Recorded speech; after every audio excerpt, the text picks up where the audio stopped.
It's very fascinating to me, these sort of mindsets that you see on the left and on the right, that there's certain subjects that if you support that subject, you are automatically thought of as a left winger. If you support this subject, you're automatically thought of as a right. If you're on the right, you probably think in some way, like if someone says to me that they think that climate change is probably an overblown thing and it's a cycle that the world has been going through forever, I go, oh, you're a right winger. Yeah, and you'd be right. Yeah, almost always. Always. Yeah, and if you think, gay people should be allowed to get married, who cares? Oh, you're probably a left winger.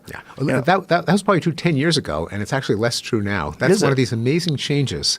So sometimes there can be these changes that just catch us all by surprise, and gay marriage is one of them.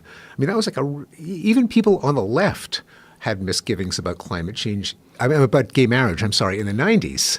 It was still something that a lot of people on the left were kind of let's not go that far. Maybe we should have civil unions, or now the country is flipped.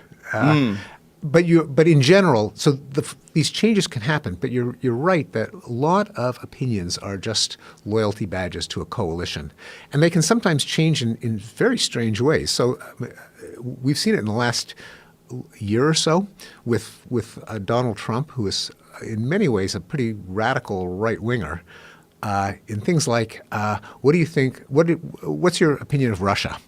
Now, for decades, if you were on the right, you mistrusted Russia, and if you're on the left, they weren't so bad. They're misunderstood. Now it's like totally flipped. And opinions on whether you trust Russia, just because of the influence of Donald Trump, have shifted, so the people on the right are more sympathetic to Russia, something that would have been almost unthinkable even 10 years ago. Free trade is another example. It was kind of a right-wing cause, and then Trump managed to flip it. So what it shows is, where I'm going with this, and this is something that where I've changed my mind. I used to think there were these ideologies, kind of like religious catechisms, where these are the beliefs that follow from one another. But a lot of it is just raw tribalism. Just like, in sports, the players churn through the rosters with free agency, and who used to be a guy who used to be a good guy, well, now he's on the other team, now he's a bad guy. As Jerry Seinfeld once said, you're rooting for clothing. Yeah. And that kind of happens with political ideologies as well, to everyone's shock. Yeah, the tribalism thing is very, very confusing to me, because you could see it, like it's such an obvious pattern, and that when it plays out, like with the global warming thing. I was having a conversation with a guy in my jiu-jitsu class, and I'll never forget this. And he was like, it's a cycle. It's a cycle, global warming, and then the climate change has always been a cycle. And, the people that say that it's not, it's like, whoa. How much have you studied this? Right. Are you a scientist? I don't know a lot about global warming. I don't know a lot about climate change, but I know what I've read. And it seems to me to be a very complex issue. And I'm talking to this 25-year-old guy who is in the military, who's telling me do you have an education in this? Like, no. I'm like, well, why did you just automatically decide that this is it? We're talking about the very temperature of the planet Earth. Yeah, that's kind of a big deal. Yeah. Complex. And what is causing it? Is it a carbon monoxide thing? Is it why do you just automatically subscribe to this? And it's because that's how his tribe communicates. Yeah. That this is how his tribe, and that it gives people comfort to be in these weird little groups where everybody has groupthink. Yeah, and this is I talk about this phenomenon in Enlightenment Now, because it's a book that argues for the importance of reason, and how there has been progress thanks to application of reason. And a natural pushback is, well, you look at things like that, we don't seem so reasonable as a species. How can you? What's going on that we seem to be getting less reasonable? And I think the answer is reason can work for different goals. And here I'm using the ideas of a Yale scholar named Daniel Kahan, where he notes there's a perverse way in which there's actually is a kind of rationality to that kind of belief. Namely, when you vote, what are the chances that your vote's really going to swing the election? Yeah, pretty close to zero. On the other hand, when you express an opinion in your peer group, the people you work with, your family, what are the chances that holding the wrong opinion will lead you to be kind of condemned and ostracized and treated as a real weirdo? very high. So if everyone thinks what opinion is going to help my esteem in the people I care about, they can latch on to all kinds of beliefs if they've become kind of identity badges for their tribe. This is rational in terms of the world they live in. It's not so rational for the planet as a whole if people just subscribe to beliefs based on tribal loyalty instead of truth.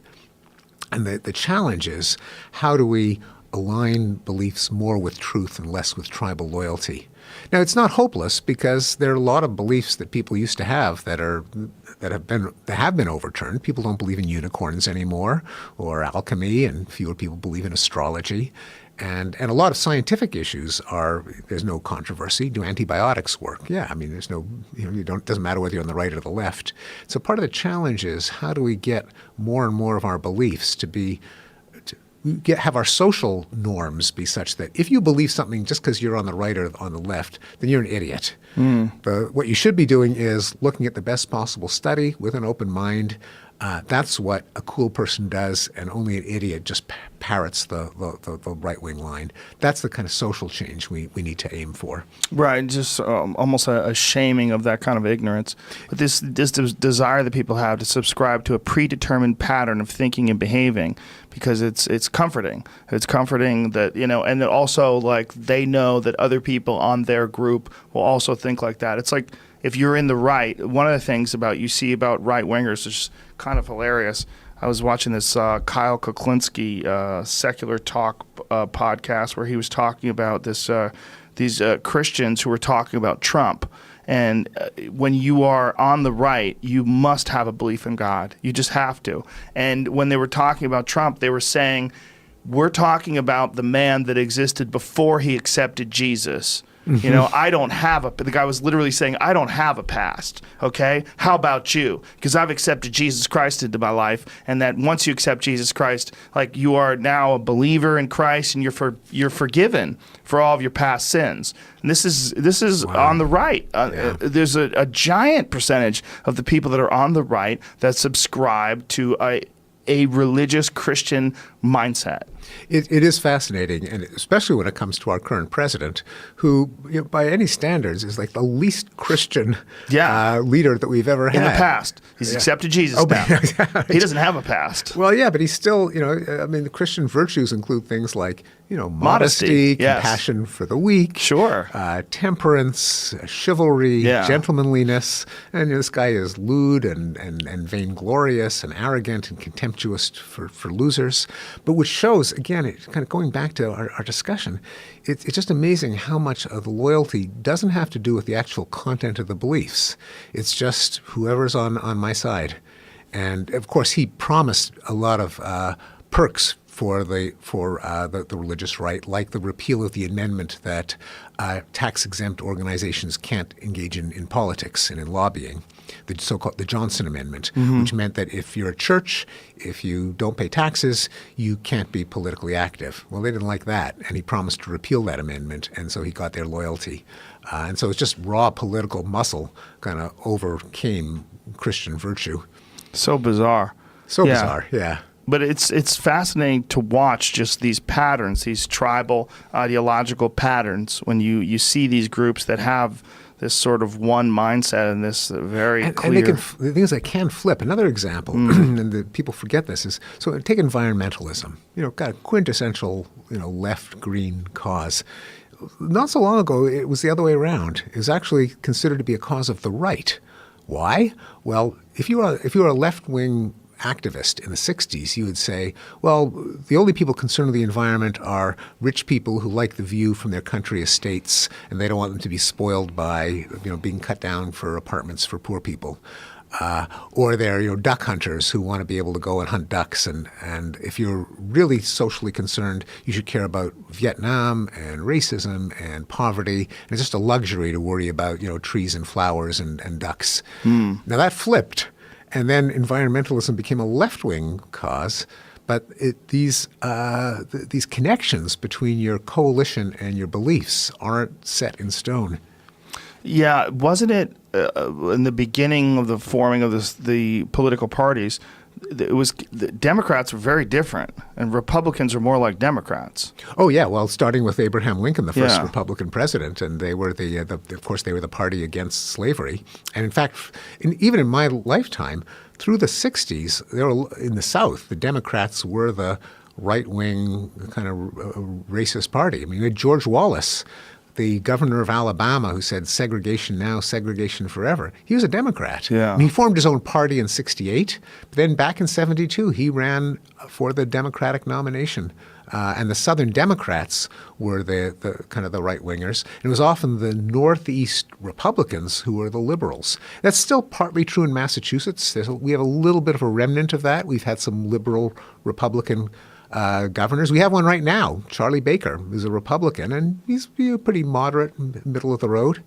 William Weld, who was then the Libertarian vice presidential candidate, he was a Republican. Even when Mitt Romney was our governor, he was not particularly conservative. He was a Republican. So there's the remnant of that in Massachusetts. There used to be a little bit of that in New York, where there were liberal Republicans. But yeah, that's a case where it's flipped, and now Democrat equals left of center, Republican right of center.